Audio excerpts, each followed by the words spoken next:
Bismillahirrahmanirrahim. Assalamu alaikum wa rahmatullahi wa barakatuh. Que la paix, la miséricorde et les bénédictions d'Allah enveloppent ton cœur en cet instant. Il y a une heure où le monde ne te dérange plus. Pas de message, pas de bruit, pas de regard, juste toi et celui qui t'a créé. C'est une heure que peu de gens comprennent. Une heure où les écrans sont éteints, où les ambitions dorment, où les cœurs sincères se réveillent. Quand tu ouvres les yeux avant l'aube, ce n'est peut-être pas un simple hasard. Ce n'est pas seulement ton réveil qui sonne. C'est peut-être ton âme qui a entendu un appel doux, un appel discret, un appel divin. À ce moment-là, tu n'es pas défini par ton passé, ni par tes erreurs, ni par tes retards. Tu es un serviteur face à son Seigneur, un cœur fragile face à l'infiniment miséricordieux.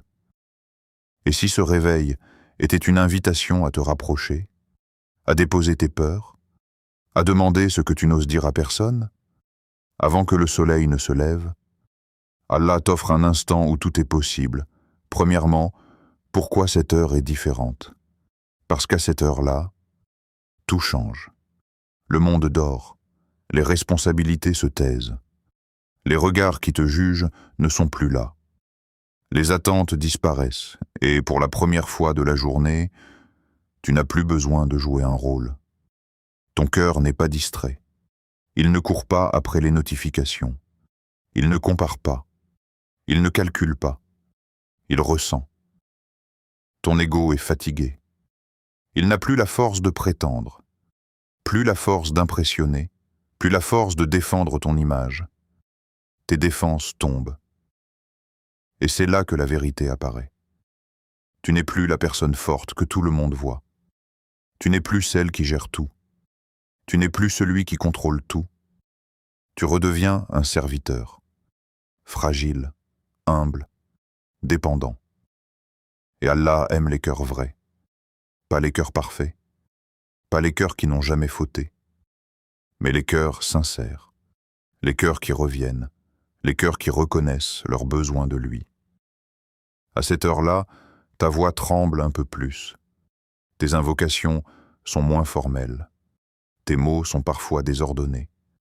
Mais ils sont authentiques. Et la sincérité ouvre des portes que les longues paroles ne peuvent pas ouvrir. La prière de nuit n'est pas longue. Elle est profonde.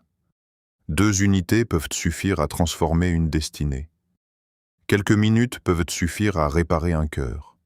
Une seule larme peut suffire à effacer des années d'erreur. Ce n'est pas la quantité, c'est l'intimité. L'intimité, c'est parler à Allah comme si personne d'autre ne pouvait t'entendre. C'est déposer ton masque. C'est dire « Ya Allah, je suis fatigué. Ya Allah, j'ai peur. Ya Allah, je ne sais plus quoi faire. » Et sentir, au fond de toi, que tu n'es pas ignoré. À cette heure-là, le temps semble différent, plus lent, plus doux. Chaque prosternation devient un refuge. Chaque verset devient un message personnel. Chaque dhikr devient une lumière. Tu ne pries pas pour être vu. Tu ne pries pas pour être applaudi. Tu pries parce que ton âme en a besoin. Et plus tu goûtes à cette intimité, plus tu comprends que ce moment est un honneur. Un honneur d'être réveillé, un honneur d'être invité, un honneur d'être entendu. Beaucoup cherchent la paix dans le bruit du monde. Mais la paix véritable se trouve dans le silence, avant l'aube. Là où tu es seul, mais jamais abandonné. Là où tu es petit, mais protégé par le plus grand. Alors ne sous-estime jamais ces minutes. Elles ne sont pas ordinaires. Elles sont une rencontre. Et certaines rencontres changent une vie entière. Deuxièmement, ce que 5 heures du matin peut changer dans ta vie quand tu te lèves pour Allah. Alors que ton lit est chaud, alors que ton corps réclame encore quelques minutes, alors que personne ne t'oblige. Tu envoies un message puissant au ciel. Tu prouves que ton amour est réel. L'amour ne se mesure pas aux paroles. Il se mesure au sacrifice silencieux, à ces choix que personne ne voit. à ces combats intérieurs que tu gagnes seul. À 5 heures du matin, tu passes Allah avant ton confort, avant ton sommeil, avant ta paresse, avant ton « je commencerai demain ». Et ce choix transforme tout. Parce qu'en choisissant l'éternel avant le temporaire, tu réorganises tes priorités. Tu rappelles à ton âme pourquoi elle est sur cette terre. Et quand la journée commence, tu n'es plus la même personne.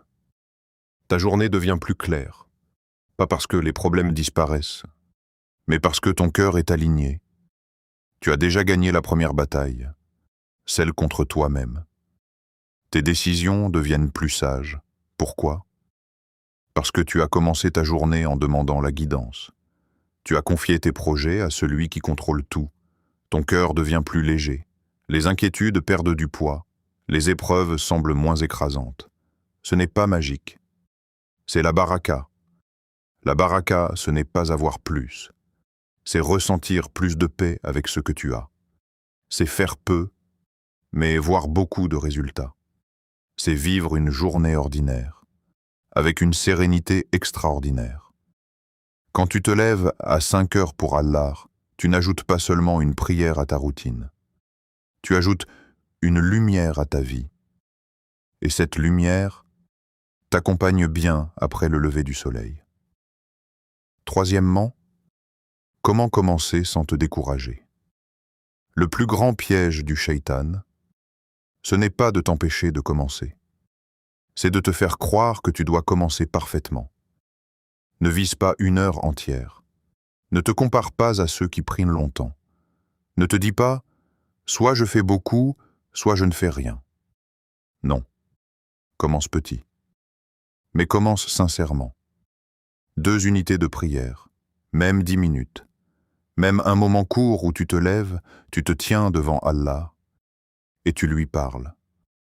Ce n'est pas la durée qui impressionne Allah. C'est la sincérité qui touche les cieux. Prépare-toi la veille. La nuit commence avant le sommeil. Couche-toi avec une intention claire, douce, confiante. Ya Allah, si tu m'aimes, réveille-moi. Ya Allah, je veux te rencontrer avant l'aube. L'intention transforme le sommeil en adoration. Même si tu ne te réveilles pas toujours, ton cœur, lui, est déjà en chemin. Mets ton téléphone loin de ton lit. Ne laisse pas la première chose que tu touches être un écran. Que ce soit ton tapis de prière, que ce soit ton Coran, que ce soit ton front qui se pose au sol. Dors plus tôt. Éteins les écrans. Protège ton esprit du bruit avant de dormir. Lis quelques versets. Fais un peu de dhikr. Entre dans le sommeil avec la lumière, pas avec la distraction. Et surtout, ne cherche pas la perfection. La perfection appartient à Allah seul. Toi, cherche la constance. Même si c'est 2 fois par semaine au début. Même si parfois tu échoues. Même si ton réveil sonne et que tu luttes. Chaque effort est vu. Chaque intention est écrite. Chaque lutte intérieure est récompensée. Les actions les plus aimées d'Allah sont celles qui durent, même petites. Et un petit acte répété avec amour peut transformer une âme entière. Commence doucement, mais commence. Peut-être que ces 10 minutes seront le début d'une proximité que tu n'aurais jamais imaginée. Conclusion, 5 heures du matin n'est pas une punition. C'est une distinction. Tout le monde dort, mais toi, tu as été choisi pour être réveillé. Ne laisse pas ce privilège devenir une habitude ignorée. Si Allah t'appelle, réponds. Si ce rappel a touché ton cœur, soutiens la diffusion de ces clés du tawakkul. Aime cette vidéo, abonne-toi et partage-la à quelqu'un qui cherche à se rapprocher d'Allah. Peut-être que son changement commencera à 5 heures du matin.